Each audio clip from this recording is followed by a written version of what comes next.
मराठ सरकार के 100 दिन पूरा होने के उपलक्ष्य में शनिवार को आयोजित होने वाले विशेष कार्यक्रमों को लेकर आज एक उच्च स्तरीय बैठक की गई। इस बैठक में तमाम बीडीओ और सीओ मौजूद थे, जहां शनिवार को होने वाले कार्यक्रमों को लेकर विस्तार से जानकारी दी गई।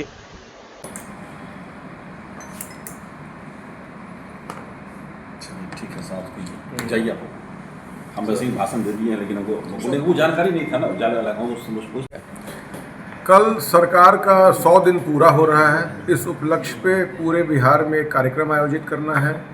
माननीय मुख्यमंत्री जी 11:30 बजे लाइव होंगे बापू सभा भवन से। समझ लो बापू सही ना, वहाँ से ये प्रत्येक पंचायतों तक उनका ये मैसेज जाना है। सरकार की जो उपलब्धियां रही हैं 100 दिन के बारे में, उसी पे सभी समीक्षा की गई है। सभी वीडियो को इंस्ट्रक्शन दिया गया है, पंचायत तक सबको जोड़ देना है। जो भी हमारे जनप्रतिनिधि हैं माननीय, उनको सम्मानपूर्वक बुलाना है। और जीविका दीदी, जितने भी हमारे सरकारी कर्मी हैं, सभी उसमें उपस्थित रहेंगे।